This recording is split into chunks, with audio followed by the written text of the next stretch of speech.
Post 1. Am I the jerk for refusing to reconcile with the mother who abandoned me? I grew up measuring time in phone calls that never came. My mother left when I was 10. She married a man from her church, moved 2 towns over, and started a new family. I remember the day in slices, like a film cut too close. Grandma holding a laundry basket against her hip, the front door closing, a red tail light at the end of the street, and then the quiet. The almost polite kind where you do not want to disturb it because there is nothing left to disturb. After that, it was school, spaghetti, and Grandma figuring out how to turn an old sewing room into a bedroom for me. My mother sent one postcard the first year. It had a beach on it. There was no return address. Grandma worked nights at a care home and used coupons with military precision. I learned to do my own permission slips, sign up for field trips, and handwrite thank you notes so I would not embarrass her. We did not have child support. The one time Grandma tried, my mother claimed she was between jobs. I found that letter when I was 16, stuffed behind tax forms, and I put it back exactly where it had been. Because I felt like even reading it was disloyal to the woman who chose to stay. When I was 20 and in college, Grandma got sick fast. One week she was making chicken soup, the next there were oxygen tanks in the hallway. My mother came to the funeral in a cream dress that made her look like a guest, not a daughter. She spoke at the podium about reconciliation, about God moving mountains. And when I tried to say something about the smell of Grandma's lotion and how she used to hum along with the radio, the pastor cut my mic because, he said, time was short. After the burial, my mother hugged me for a full 2 seconds and whispered, "We will do better now." She took a plate of deviled eggs to go. I would not see her again for years. The people who say time heals never talk about how it calcifies too. I built a life with edges that fit. I worked, did my classes, put money into an envelope for emergencies. I learned to not look for my mother in crowds. I also learned I am not made of stone. I cry easily in grocery store aisles if a particular brand of tea is out of stock because Grandma bought it on sale at Christmas and called it our treat. I am mentioning this because some relatives call me cold. I am not cold. I am tired of being a polite room for other people's mess. 3 months ago, my mother reappeared, not at my door, but on Facebook. She launched something called the Grandma's Hand Scholarship, with my childhood photos in a collage and a caption that described me as a girl who overcame adversity through the power of a mother's prayer. There was a donate button that funneled to her church's account. A local paper shared the post and printed my full name. I found out because my coworker, who is kind and has no idea about any of this, left a copy on my desk with an excited note. "Is this you? This is beautiful." I do not like how my hands shook. I called the church office. The receptionist told me they were so proud of our family and the healing narrative. That phrase, healing narrative, felt like a coat someone had thrown over my shoulders without asking. I emailed my mother and said, "Please remove my name and images, and if you want a scholarship in Grandma's name, let us do it correctly." I asked for a public ledger, joint governance, and a third-party fiscal sponsor, or else for her to stop collecting in Grandma's name. I said I would meet with a neutral mediator and a licensed family therapist if that would help us build something accountable. But I would not lend my name to a story that was not true. She replied, "I am sorry you are still harboring so much bitterness, but this is about honoring our mother, and sometimes you have to be the bigger person."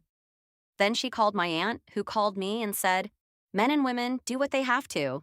Your mother did the best she could. You are being ungrateful." The phrase "the best she could" keeps getting used like a key that opens every locked door. I do not think abandoning a 10-year-old counts as best. 2 days later, a woman named Marla phoned. She is a church friend of my mother's and introduced herself as a peacemaker. She said, "Forgiveness first, understanding later, unity is the witness." She also mentioned, very gently, that my mother has a child with severe autism and that the family is stretched thin. She suggested I could consider being part of the care circle, even in small ways, and would I be willing to sit on stage at the scholarship launch to model reconciliation for the younger kids? I asked how the scholarship funds were being held. She said through the church, as is customary. I asked for a ledger. She said that kind of suspicion was not healthy, and did I really want to be remembered as the person who blocked a charity in my grandmother's name? I want to be honest. I started second-guessing myself. Maybe I was making too much of image use. Maybe I should accept the paper's blurb and move on. Then a donor update email landed in my inbox, probably because my mother used my name to solicit funds. It had a line item called Family Education and Care. That is not a scholarship. When I asked what that meant, my mother texted, "Expenses related to keeping the family functioning in service to the cause. Please do not be petty about technicalities." I called the pediatric clinic listed on a separate form that I received out of the blue. They asked me to confirm I was the primary caregiver for my youngest half sibling and said they needed my signature on some consents. I said I had never agreed to that. The nurse sounded embarrassed. She told me my name was already on file. I feel like I am back in that quiet hallway again, holding something too big for my arms. I do not hate my half sibling. I have not met him, but I understand care is hard and constant and real. I just do not think being abandoned as a child means I owe my mother a life of unpaid labor, or my name for fundraising. That is not what it says. I offered to meet with a real therapist. I asked for transparency. In return, I am being asked to sit on a stage and smile. So, am I the jerk for refusing to support the scholarship without a public ledger, insisting my name and photos be removed, and refusing to be listed as a caregiver for a child I have never agreed to care for? Comment 1. Not the jerk. You set fair, specific conditions. If this were a real scholarship, they would welcome transparency. Listing you as caregiver without consent is a huge boundary violation.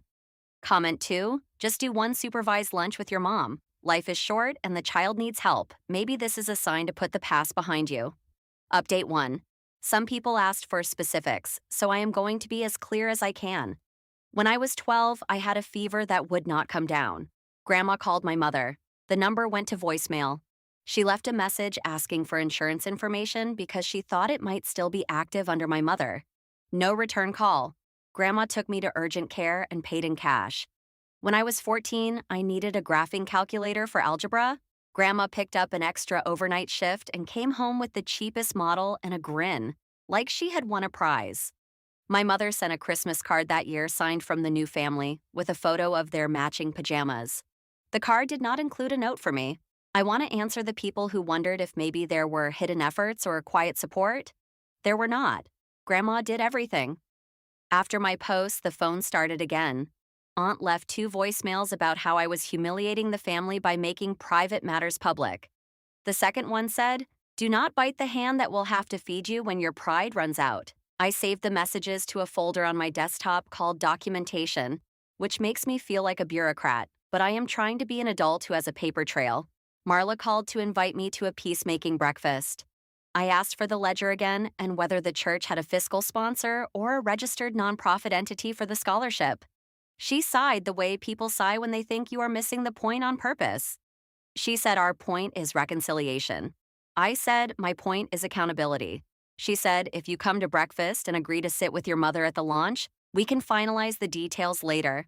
I said no. I asked her not to contact me again unless she was prepared to email a ledger. She pivoted to the half-sibling. She said, "He is a gift, he needs a village, and your mother is drowning."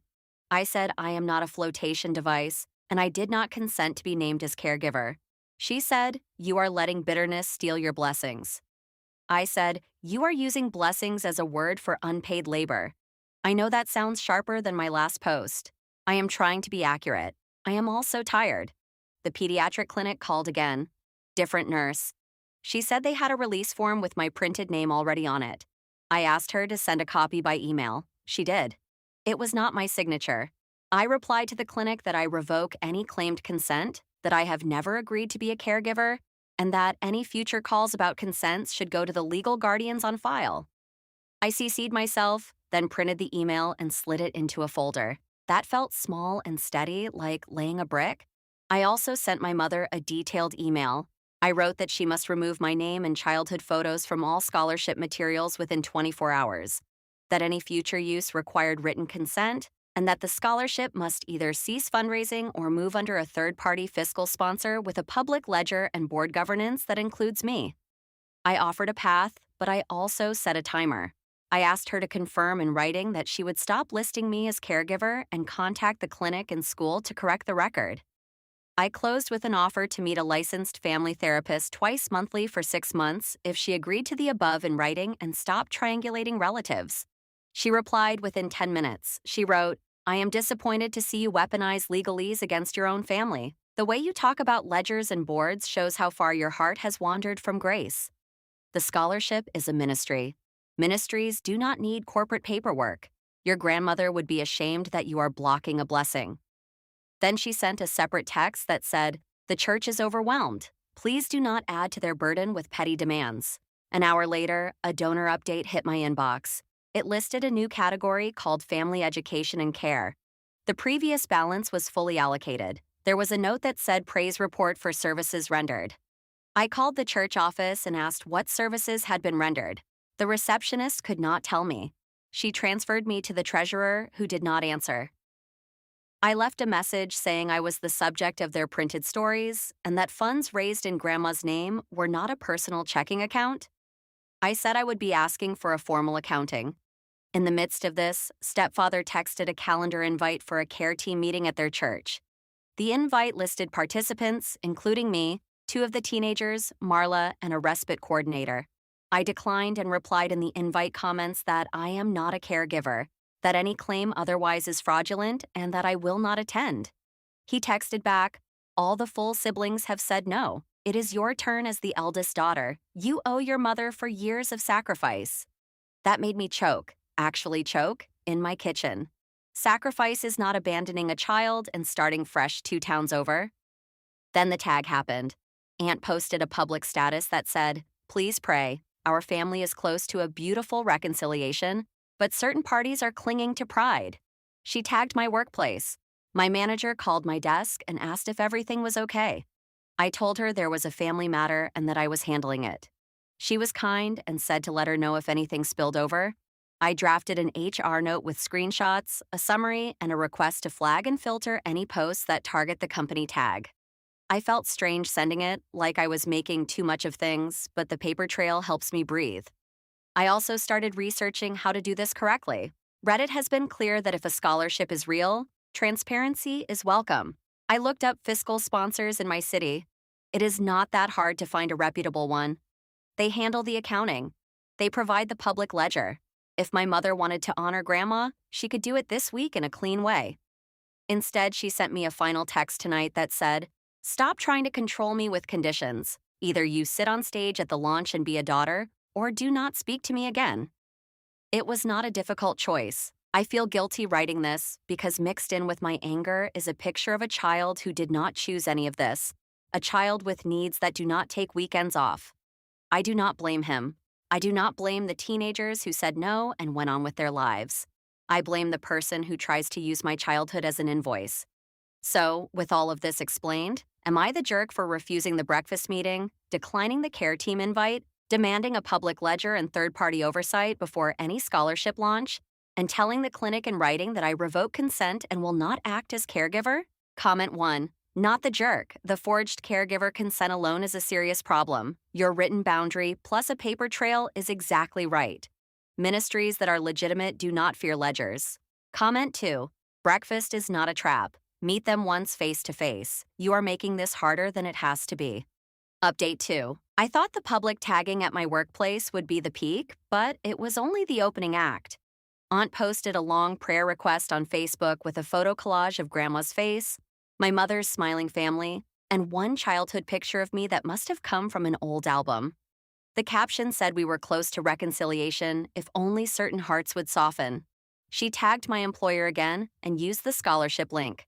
My name appeared 3 times in the comments as people urged me to honor my mother.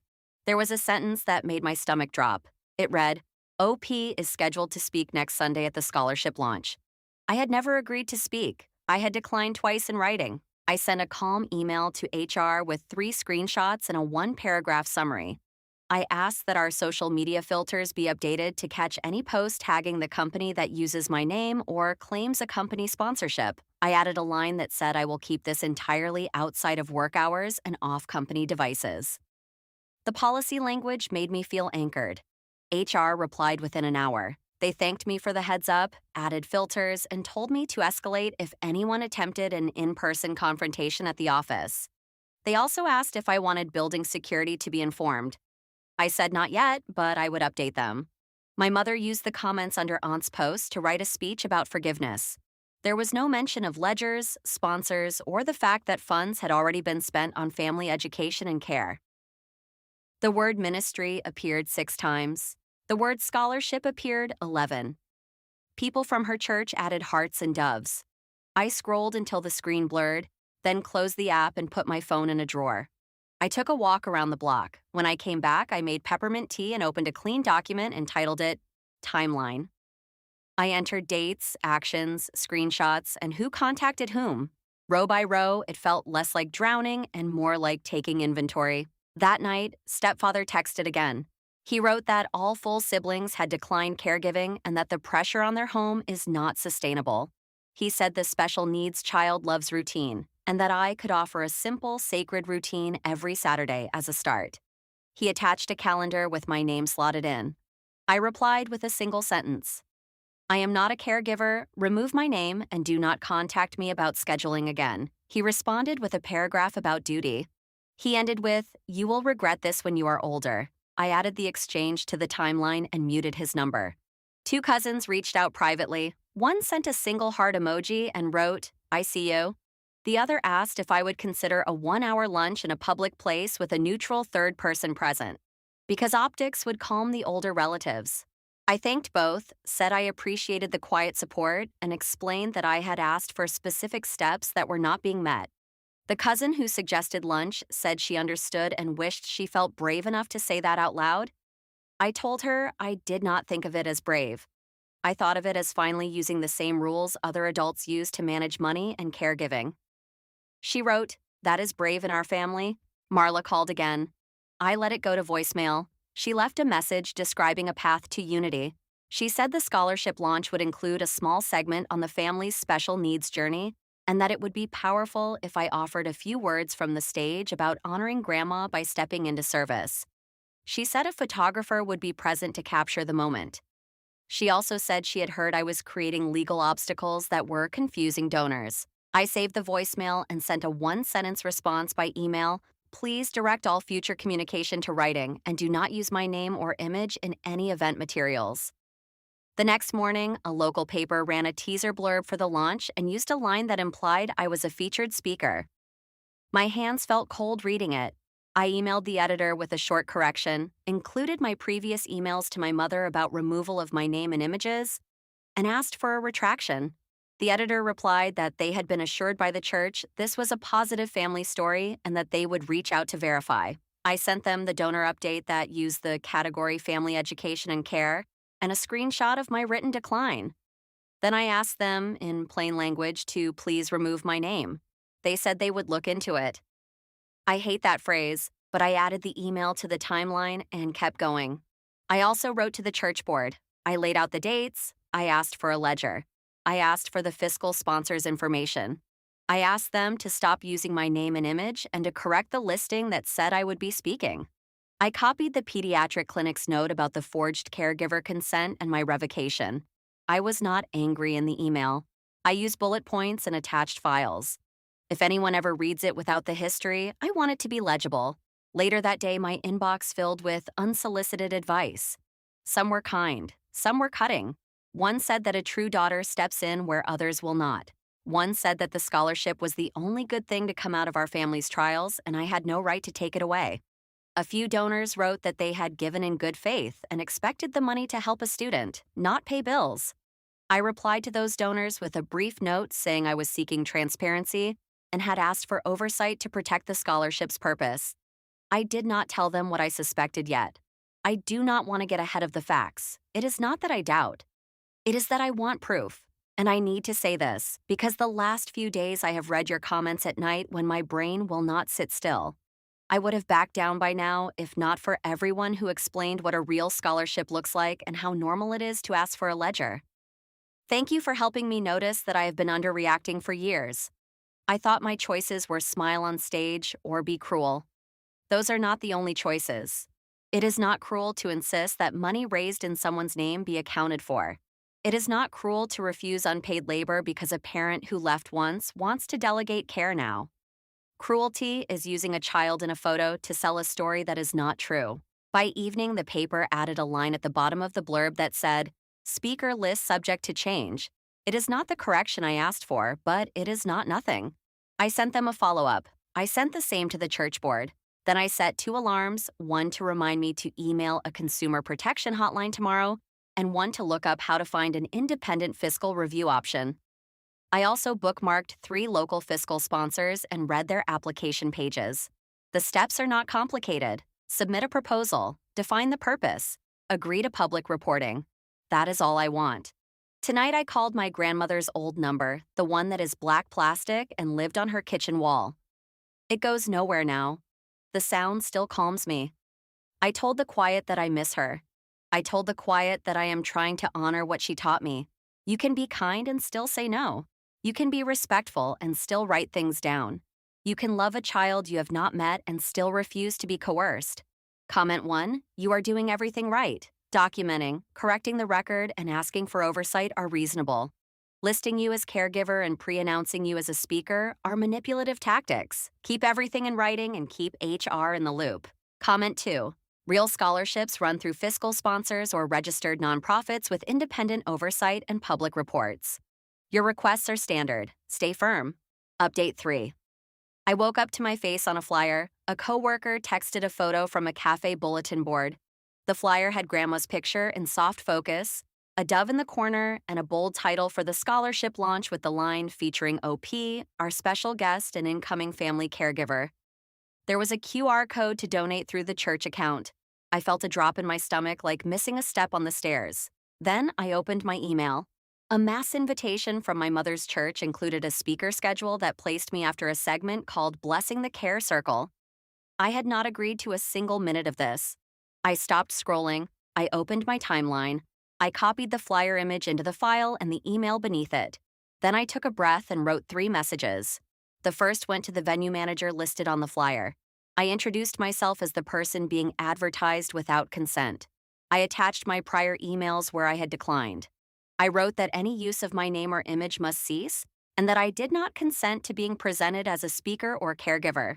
I asked for a written confirmation that the venue would not display materials that falsely listed me as an attendee, and that they would not allow my name or likeness during the event. The second went to the local paper. I referenced the teaser blurb they had already published. I attached the flyer and a 1-paragraph statement that said I would not be attending, that I had requested a ledger and third-party oversight, and that I had asked repeatedly to have my name and images removed. I asked for a printed correction. The third went to the church board and treasurer. It was a cease and desist. I kept it short. Remove my name and images within 24 hours. Provide a complete accounting of funds raised, dates, amounts, and disbursements. Identify the legal status of the fund and the fiscal sponsor, if any. Confirm in writing that you will not represent me as caregiver or speaker. I added that I had contacted the payment processor to report possible misuse of fundraising tools and that I would cooperate with any review. Then I called the pediatric clinic. I asked for the records officer and said I was following up on the forged caregiver consent. She had my email from last time. She confirmed that my name had been removed from their system and that the guardians on file had been notified. I asked for a letter stating the correction. She sent it that afternoon. I printed it and placed it in the folder with the header clinic. I also emailed the school. My stepfather had mentioned routine and weekends. I did not want to find out 2 months from now that my name was sitting in a student file. The school replied that my name was not on any documents and that they had flagged the record to prevent unauthorized additions. That felt like a window opening. By lunch, the venue manager replied. He said the event was a standard community rental and that they do not police content, but he had forwarded my message to the event organizer. I wrote back and asked him to consider the liability of knowingly allowing a false advertisement to remain posted, then thanked him for passing the note along.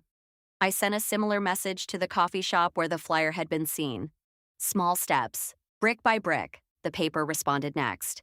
The editor said they would pull my name from the online blurb and add a correction note.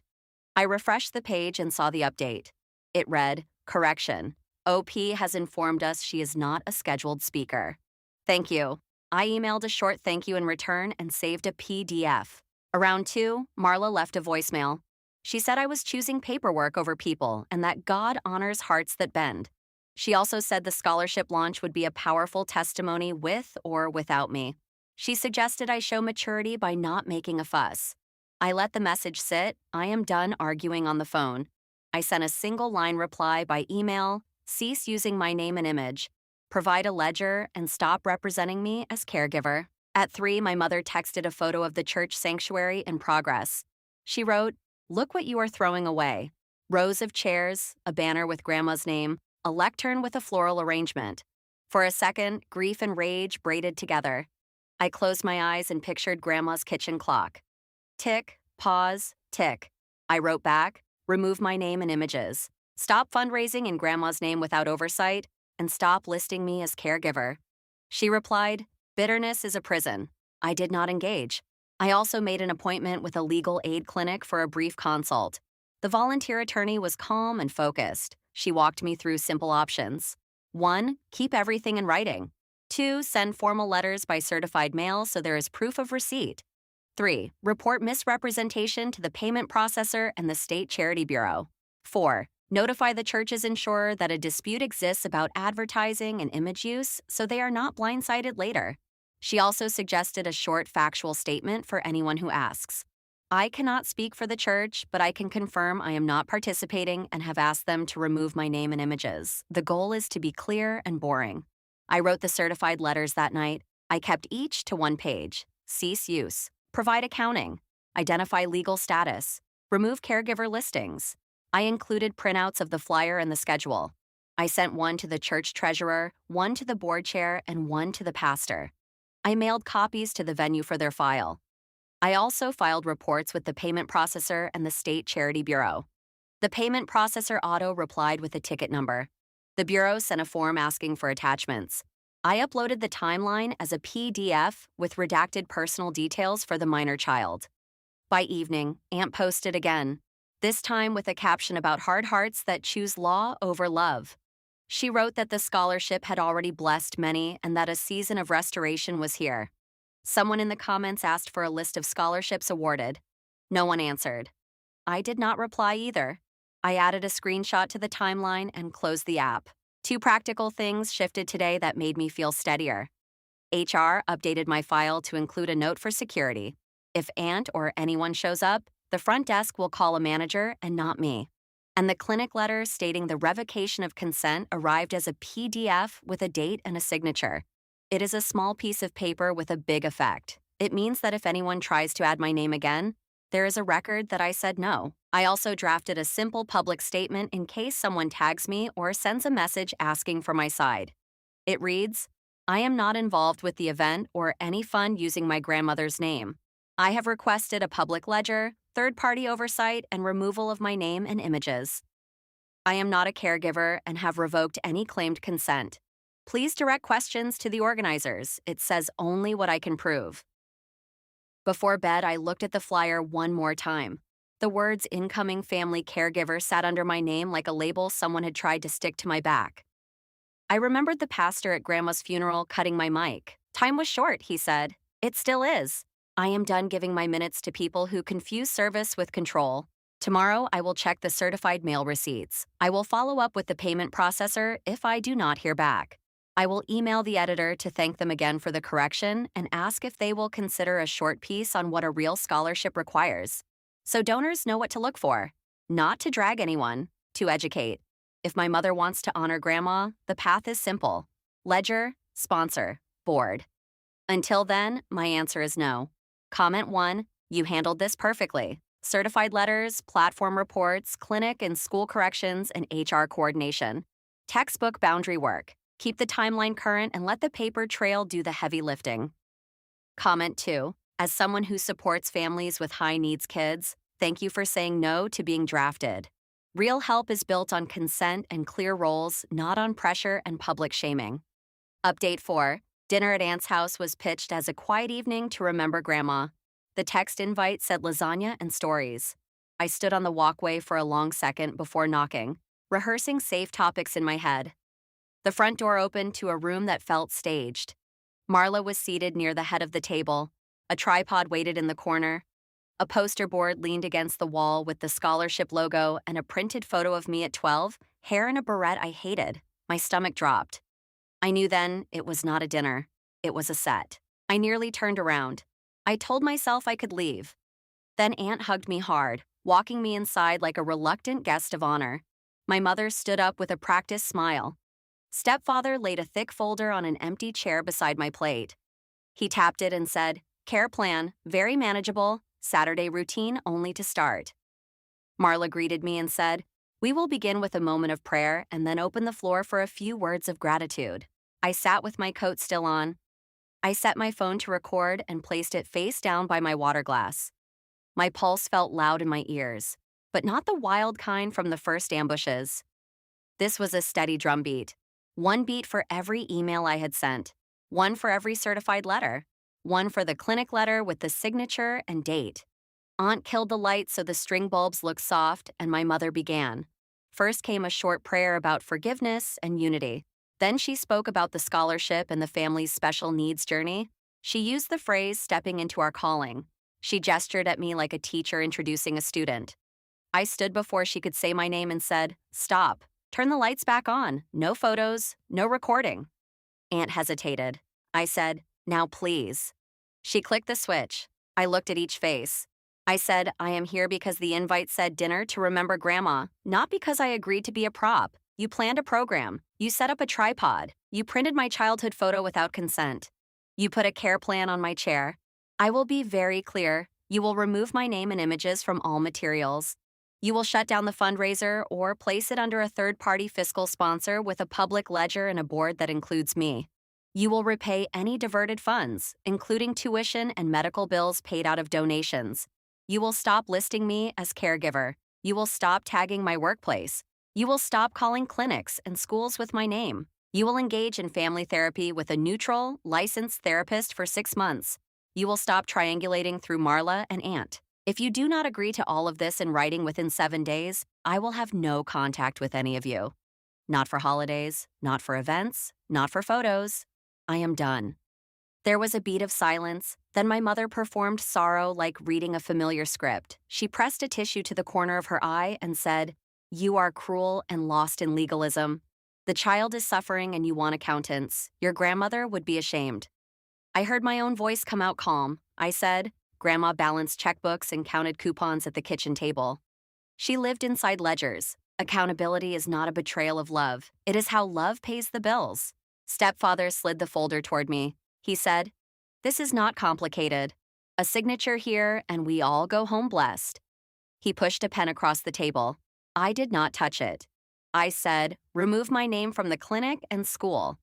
He snapped, "You are heartless. The teenagers are no help. The church is tired. You will carry your part." I said, "You cannot draft me. I was a child you left. I am an adult now who says no." Marla tried a softer tone. She said, "Maybe we can meet in the middle. Let the launch proceed as planned, with a simple correction posted later. Script a moment to honor Grandma and then revisit the ledger after the event. It would mean so much to the donors to see you on stage." I said donors deserve to see a ledger, not a staged hug. Post the ledger first, fix the governance first, then we can talk about a future event.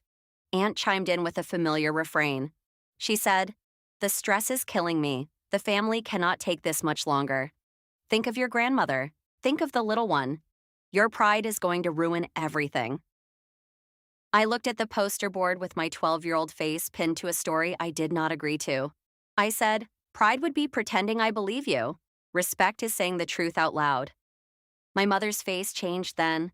The sweet fog dropped. She said, "You are trying to make me look like a criminal. You will not succeed." I answered, "I am not trying to make you look like anything. You are using my name to raise money and then spending it on your household. That is what looks like a crime. I am protecting myself and Grandma's memory." It went hot for a minute. Raised voices. Aunt saying I was breaking her heart. Stepfather saying real families do not need oversight. Marla asking me to lower my tone.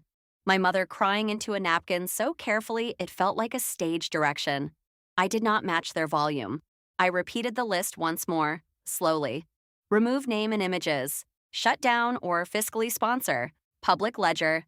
Repay diverted funds. Stop listing me as caregiver. Stop tagging my work. Correct the paper and the flyers. Therapy for 6 months. End triangulation. Written agreement in 7 days. Or no contact. Aunt said, "Sit and eat your dinner. We can work this out after grace." I said, "I am not staying." I stepped to the tripod and turned it toward the wall. I picked up the care plan folder and handed it back to stepfather without opening it. I took the poster board with my photo and tucked it under my arm. My mother grabbed for it. I said, "This is mine. You do not get to paste me to your program." At the door, my mother called after me, "The law will not save you from regret." I did not turn. I said, "The paper trail is not for saving me, it is for saving the truth." Then I left. I drove to a quiet parking lot and sat with the poster board face down on the passenger seat. My hands shook like the first night, but the feeling was different. Not drowning, more like landing. I emailed myself a short memo about what happened, with the time, the names present, and what was said. I attached a photo of the poster board in my car with the timestamp. I set a calendar reminder for 7 days out titled Ultimatum Clock. When I got home, I put the poster board in the back of my closet like a piece of evidence. I made tea and called Grandma's old voicemail out of habit. Of course, it did not pick up. I whispered into the quiet anyway. "I am doing it the way you taught me, clear, written, and steady. If they want a reunion, they can meet me on the ground where real things are built." Comment 1. That was a masterclass in boundaries. Clear list, written deadline, no theatrics, and you left when it became performative. You honored Grandma by insisting the scholarship be real or not happen at all. Comment 2. You handled an ambush and did not lose your center. The list is reasonable and specific. 7 days is generous. Keep the memo and the poster board. You are doing this right. Update 5. The 7-day clock I set after Aunt's dinner kept me honest. I wanted to believe silence meant reflection, but silence turned out to be strategy. On day 2, Aunt posted a vague status about people who prefer paperwork to people. On day 3, Marla emailed a mutual understanding draft in which I would sit on stage at the launch for 5 minutes, and the church would consider oversight after a successful event. On day 4, stepfather texted a photo of the youngest child and wrote, "Look at this face. You cannot say no to him." I replied once to all 3. Remove my name, produce a ledger, stop listing me as caregiver. Then I hired help. My therapist group keeps a list of community professionals. I asked for a referral to someone who could review public-facing finances. They handed me a name for a part-time forensic bookkeeper who does contract work for small nonprofits and attorneys.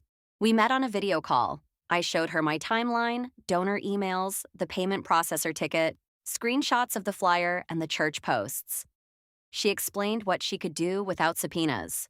She would gather public filings, scrape cached versions of the donation page, request receipts from known donors, and cross-check disbursement descriptions against typical scholarship practices. She would map everything she could access and give me a packet to hand to regulators. I set up a separate email for donors and sent a short note to those who had already contacted me. It said, "If you would like to share your receipt for a confidential review, please forward it." Several did. The bookkeeper built a spreadsheet with dates, amounts, and notations. She found that the donation page had changed language after the first week, shifting from student aid to family support phrasing in a way that looked intentional. She grabbed screenshots from an archive. She also found a church bulletin that listed disbursements to family education and care with 2 familiar line items. One matched the private school's monthly tuition. The other matched an outstanding balance note from a hospital bill in stepfather's name. She wrote a clear, quiet summary. No adjectives, just dates, numbers, and sources. On day 5, I sent a final certified letter to the church board with the bookkeeper's memo attached. I repeated my list and the deadline. I also emailed the State Charity Bureau and the payment processor with the memo and the flyer. The Bureau acknowledged receipt and said an investigator would be assigned. The processor emailed that the account was under review and donations could be paused pending documentation. The next morning, the donation link showed an error. That should have been the inflection point. Instead, Aunt escalated. She called my office line 3 times in 1 hour and left a message that said she and 2 church friends would be stopping by to bring peace. HR forwarded the voicemails and asked how I wanted to proceed. I walked to their office with my folder. I asked for a no-contact notation at the front desk, a security alert that I am not to be called directly if anyone arrives asking for me, and a plan for escorting visitors off the premises. HR typed as I spoke. They thanked me for the documentation, printed the plan, and had me sign it. I felt my shoulders drop. Having a process is a kind of kindness. I also emailed the church's insurer using the contact listed on their website. It felt drastic. But the legal aid volunteer had explained that if an organization is advertising an event with a person's name without consent, it is appropriate to notify the insurer. I did not accuse. I informed. I attached the correction from the paper and the bookkeeper's memo. I asked the insurer to confirm receipt. On day 7, my mother responded by text. She wrote, "If you had any decency, you would not drag the church and your family through this over a ledger." She did not address the care plan, the forged clinic consent, or the spending. She ended with, "Do not contact me again until you are ready to be a daughter." I read it twice, not because there was anything new in it, but because I wanted to be sure I was not missing a quiet plea. There was no plea. There was only the same sentence in a new shape. Be useful. Be quiet. I sent my last message. It was one paragraph. I wrote that the deadline had passed, that my conditions were unmet, and that I would be enforcing no contact for at least 1 year. I said any future communication must be through an attorney or written in response to a licensed therapist if she chose to pursue joint sessions after addressing the oversight issues. I copied Aunt and Marla so there would be no confusion. Then I blocked their numbers and set my inbox to route their emails to a folder named Archived. The church launched an abbreviated event 2 days later with a new flyer that did not include my name. The paper ran a tiny update stating that the advertised speaker list had changed and that the fund was not a registered nonprofit. A donor sent me a photo of a hastily printed sign at the check-in table that said, "Donations temporarily paused. Please pledge instead." Later that week, the payment processor emailed me that they had suspended the account pending documentation. The State Charity Bureau asked me to come in for an interview and bring the bookkeeper's packet. I did. I told them straightforwardly that I wanted transparency and a clean way to honor Grandma. I answered questions and slid copies across the table. The investigator thanked me and did not tell me what would happen next. At home, I practiced holding my boundary without narrating it to myself. It is one thing to write lists. It is another to live them. I set my phone to Do Not Disturb after 9. I put the poster board with my childhood photo behind a box of winter clothes, still wrapped in the grocery bag from the night I took it. I scheduled my therapy sessions through the end of the month. I took a walk again, this time without checking my phone every block. Calm is not peace yet, but it is also not the old panic. It feels like a room where I can hear my own voice. Some practical notes, because readers often ask for what worked. Building Security added Aunt's photo to a quiet Do Not Admit list with instructions to call HR, not me. My manager has a copy. The clinic letter sits at the front of my folder. The bookkeeper sent me a clean PDF labeled Findings with an index and tabs. I keep 2 copies, one on my desk and one in a cloud drive. When I feel like I am inventing a storm, I open the index and read a line item. Date, amount, purpose.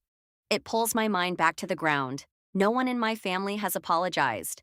One cousin sent a sunflower emoji. Another texted, "You are very brave," then deleted it, then sent, "Stay strong." The teenagers have gone quiet, which is understandable. The youngest child is not my responsibility, but he is not my enemy either. I hope he is getting steady care. I hope someone laughs with him on purpose and not just on the good days. I keep thinking about Grandma at the kitchen table with her coupon binder and her pencil. She believed in receipts. She believed in writing things down so you did not need to rely on a soft memory later. If anyone says I ruined anything, I will not debate. I will point to the ledger that could have been posted, the sponsor that could have been engaged, the care plan that could have been built with consent. The path was simple. They chose a stage instead. I am going to read a book tonight and then make a grocery list. I will not check the church page before bed. The investigator has my packet. The payment processor has their ticket. HR has their plan. My door is locked. My phone is quiet. For the first time since the flyer showed up at the cafe, I believe I can sleep. Comment 1. This is exactly how you protect yourself. Hiring a bookkeeper, compiling donor receipts, notifying the processor and the bureau, and setting workplace boundaries are textbook steps. You honored your grandmother by insisting on the truth. Comment 2. As someone who works in nonprofit compliance, your requests are normal. Public ledger, fiscal sponsor, governance. Any organization that reacts with shame instead of documents is waving a red flag. Stay the course. Final update 9 months later. 9 months is long enough for chaos to quiet into shapes you can name. When I look back at the week of flyers and staged dinners, it feels like a fever dream that finally broke. Things did not fix themselves. They were fixed by dates, letters, and the same small, steady actions Grandma taught me at the kitchen table. Here is what happened, as plainly as I can tell it. The State Charity Bureau opened a case, interviewed me and several donors, and requested documents from the church. The payment processor suspended the donation link and held remaining funds. The church board hired an outside accountant who could not reconcile disbursements with the stated scholarship purpose. My mother was charged with misdemeanor charitable solicitation fraud, and the church accepted an administrative citation for sloppy oversight. A plea was offered.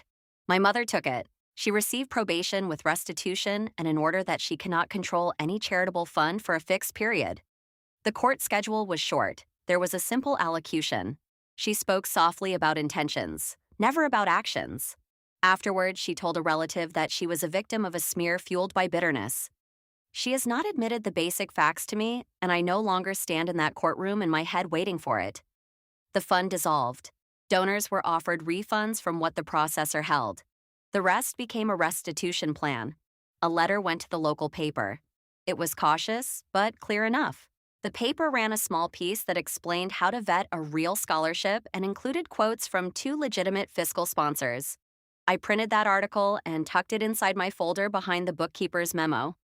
It feels like a clean epilogue for the part of this that was public. At home, I honored my own deadline. After the 7-day ultimatum passed and there was no written agreement, I went no contact. I kept it simple and boring. If someone tagged me on social media, I pasted a single line. I am not involved with any fund. Please direct questions to the organizers. If someone tried to call, I did not pick up. If a letter arrived that was not legal mail, I put it in a box labeled archived and did not read it. When Aunt appeared once at my workplace lobby with 2 church friends, security followed the plan HR and I had written. They were escorted out with no conversation. There was no scene. That is my favorite sentence in this entire update. There was no scene. The youngest child did not disappear from my thoughts. I asked the investigator at the end of my interview if there were ways to ensure he had support that did not rely on me or on my mother's church. She gave me a list of county resources and a brief walkthrough of what formal services look like. I did not call to check on him. It is not my lane. But 3 weeks after the plea, a cousin sent a short message with one sentence. Services in place now. I sat on my porch and cried into my hands, not from guilt this time, but from relief that someone had finally chosen a documented path instead of a stage. I moved apartments in month 4. The new place is small and bright. The living room faces a tree that turns early in the fall. I hung Grandma's clock where I can hear the steady tick over the low hum of traffic. Sometimes I still pick up the phone and call her old number out of muscle memory. It rings and ends. I say what I need to say to the quiet. Then I make tea and write things down. Work is steady. The HR note remains in my file, not because I need it often, but because it calms me to know a plan exists. My manager says I seem lighter. I do not feel light. I feel planted. The therapy I promised myself did not solve every knot, but it gave me a routine that is kinder than the old habit of bracing for the next surprise. We talk about grief that does not want to change shape. We talk about love that does not require me to set myself on fire. Some sessions are about how to say no without writing an essay. Some are about how to keep the essay short and send it once. The scholarship that should have been never happened, and I have made peace with that. I have a notebook where I collect options for honoring Grandma privately.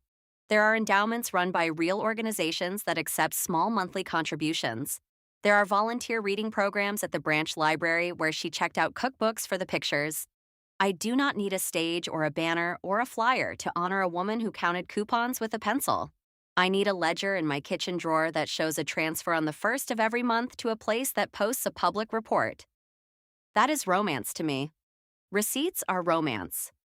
My mother has not apologized. Last I heard, she tells people there was a misunderstanding and that I escalated out of spite. She says I hate the church. I do not. I dislike being used by anyone who confuses performance with integrity. She says I broke the family. Families are not broken by truth. They are broken by years of pretending truth is rude. If she sent me a short letter that said, I took money for a scholarship and spent it on my household, I am sorry, I have made restitution, I will never do it again. And I will never list you as a caregiver without written consent, I would read that letter all the way through. That letter has not arrived. I am not holding my breath for it. People ask, sometimes quietly, if I miss having a mother. The honest answer is that I miss having the kind of mother I did not get, and I have stopped trying to cut my own shape to fit her narrative. I am not a prop. I am not a cautionary tale. I am a person who writes things down and puts them in labeled folders because it takes less energy to prove a fact than to argue with a performance. I saw Marla once in the produce aisle. She looked at me as if she had the right to my face. I nodded as you do to a neighbor you cannot place and kept walking. Later, she sent a short email that said she hoped time would soften me. I replied with the smallest truth. Time did not soften me. Time made me precise. The reply bounced. The church had closed the account she used. Grandma's grave has a new vase. I put a yellow sunflower in it last week and read the dates on the stone out loud. I told her about the tree outside my window and the way I have been sleeping through the night. I told her that the kitchen clock still ticks like a small metronome for the kind of life she taught me to build. It is not dramatic. It is not a stage. It is a ledger that balances. It is a door that locks. It is a woman who knows where she put her own name. I am done with scenes. I am not done with love. I carry it in a pocket that is not up for public performance. The consequences for my mother are real, and still she refuses to admit full fault. That is hers to hold. The peace over here is mine.